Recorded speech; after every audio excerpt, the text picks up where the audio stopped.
Unemployed. Starring Camel. We are doing unemployed.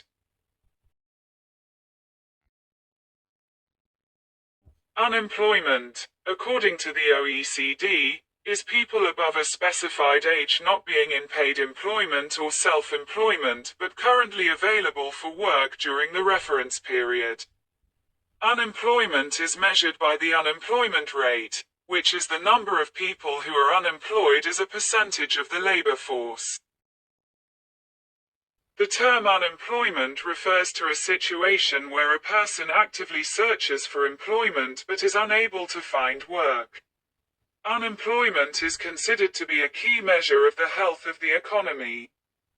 The most frequently used measure of unemployment is the unemployment rate.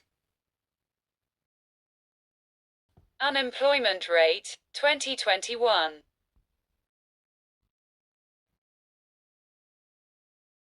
Unemployment rates differ widely across local labor markets. I offer new empirical evidence that high local unemployment emerges primarily because of elevated local job losing rates, even for observationally identical workers. I then propose a theory in which spatial differences in job loss arise endogenously. The decline of regional industry. If these industries close down, then areas suffer from a relatively high rate of unemployment. A good example was when coal mines closed down in South Yorkshire, the North East and South Wales. It led to high unemployment in these former mining towns. Unemployment can have many sources, such as the following: the status of the economy, which can be influenced by a recession, competition caused by globalization and international trade, new technologies and inventions, policies of the government, regulation and market. Unemployment and the status of the economy can be influenced by a country through, for example, fiscal policy. Furthermore, the monetary authority of a country, such as the central bank, can influence the availability and cost for money through its monetary policy. In addition to theories of unemployment, a few categorizations of unemployment are used for more precisely modeling the effects of unemployment within the economic system. Some of the main types of unemployment include structural unemployment, frictional unemployment, cyclical unemployment, involuntary unemployment and classical unemployment. Structural unemployment focuses on foundational problems in the economy and inefficiencies inherent in labor markets, including a mismatch between the supply and demand of laborers with necessary skill sets. Structural arguments emphasize causes and solutions related to disruptive technologies and globalization. Discussions of frictional unemployment focus on voluntary decisions to work based on individuals' valuation of their own work and how that compares to current wage rates added to the time and effort required to find a job. Causes and solutions for frictional unemployment often address job entry threshold and wage rate. According to the UN's International Labour Organization, ILO, there were 172 million people worldwide, or 5% of the reported global workforce, without work in 2018. Because of the difficulty in measuring the unemployment rate by, for example, using surveys, as in the United States, or through registered unemployed citizens, as in some European countries, statistical figures such as the employment-to-population ratio might be more suitable for evaluating the status of the workforce and the economy if they were based on people who are registered, for example, as taxpayers. Unemployed men outside a soup kitchen in Depression-era Chicago, Illinois, United States, 1931. There are relatively limited historical records on unemployment because it has not always been acknowledged or measured systematically. Industrialization involves economies of scale, which often prevent individuals from having the capital to create their own jobs to be self-employed. An individual who cannot join an enterprise or create a job is unemployed.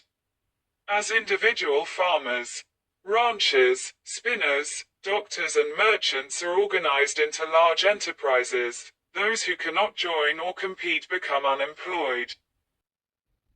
16th century. The closing of the monasteries in the 1530s increased poverty, as the Roman Catholic Church had helped the poor. In addition, there was a significant rise in enclosures during the Tudor period. Also, the population was rising. Those unable to find work had a stark choice: starve or break the law. In 1535, a bill was drawn up calling for the creation of a system of public works to deal with the problem of unemployment, which were to be funded by a tax on income and capital. A law that was passed a year later allowed vagabonds to be whipped and hanged. The Poor Relief Act 1601, one of the world's first government-sponsored welfare programs, made a clear distinction between those who were unable to work and those able-bodied people who refused employment. Under the poor law systems of England and Wales, Scotland and Ireland, a workhouse was a place people unable to support themselves could go to live and work.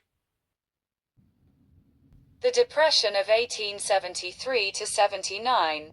New York City police violently attacking unemployed workers in Tompkins Square Park, Manhattan, New York City, 1874. Poverty was a highly visible problem in the 18th century, both in cities and in the countryside. In France and Britain by the end of the century, an estimated 10% of the people depended on charity or begging for their food. Scarcity of labor was a factor in the economics of slavery in the United States. As new territories were opened and federal land sales were conducted, land had to be cleared and new homesteads established. Hundreds of thousands of immigrants annually came to the U.S. and found jobs digging canals and building railroads. Almost all work during most of the 19th century was done by hand or with horses, mules, or oxen since there was very little mechanization. The workweek during most of the 19th century was 60 hours. Unemployment at times was between 1 and 2%. The tight labor market was a factor in productivity gains by allowing workers to maintain or to increase their nominal wages during the secular deflation that caused real wages to rise at various times in the 19th century, especially in its final decades. An unemployed German, 1928. Unemployment in Germany reached almost 30% of the workforce after the Great Depression.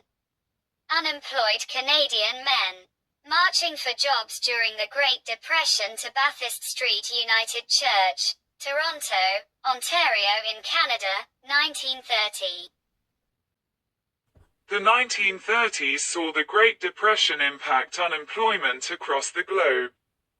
In Germany and the United States, the unemployment rate reached about 25% in 1932. In some towns and cities in the northeast of England, unemployment reached as high as 70%. The national unemployment level peaked at more than 22% in 1932. Unemployment in Canada reached 27% at the depth of the Depression in 1933. In 1929, the U.S. unemployment rate averaged 3%. In the U.S., the Works Progress Administration, 1935-43, was the largest make-work program. It hired men, and some women, off the relief rolls, dole, typically for unskilled labor.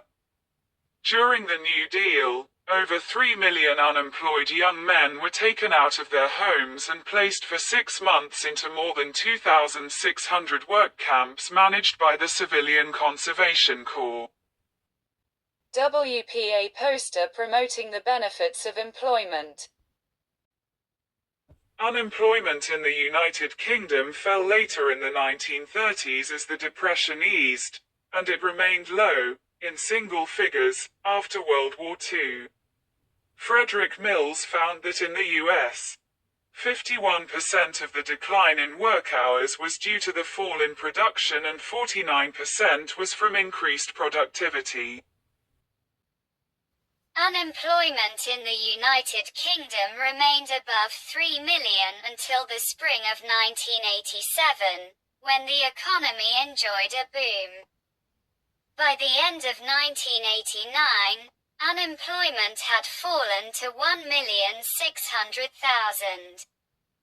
However, inflation had reached 7.8%, and the following year, it reached a 9-year high of 9.5%, leading to increased interest rates.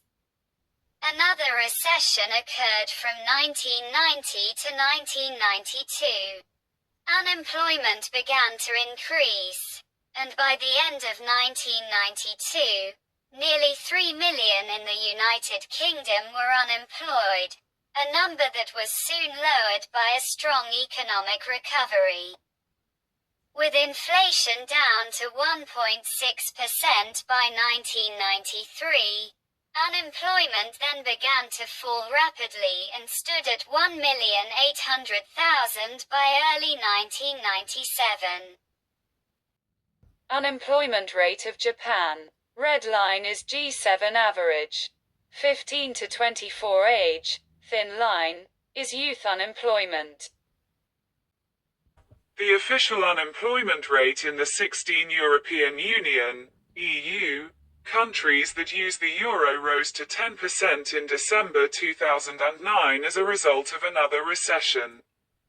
Latvia had the highest unemployment rate in the EU, at 22.3% for November 2009. Europe's young workers have been especially hard hit. In November 2009, the unemployment rate in the EU 27 for those aged 15 to 24 was 18.3%. For those under 25, the unemployment rate in Spain was 43.8%. Unemployment has risen in 2/3 of European countries since 2010. Into the 21st century, unemployment in the United Kingdom remained low and the economy remaining strong, and several other European economies, such as France and Germany, experienced a minor recession and a substantial rise in unemployment.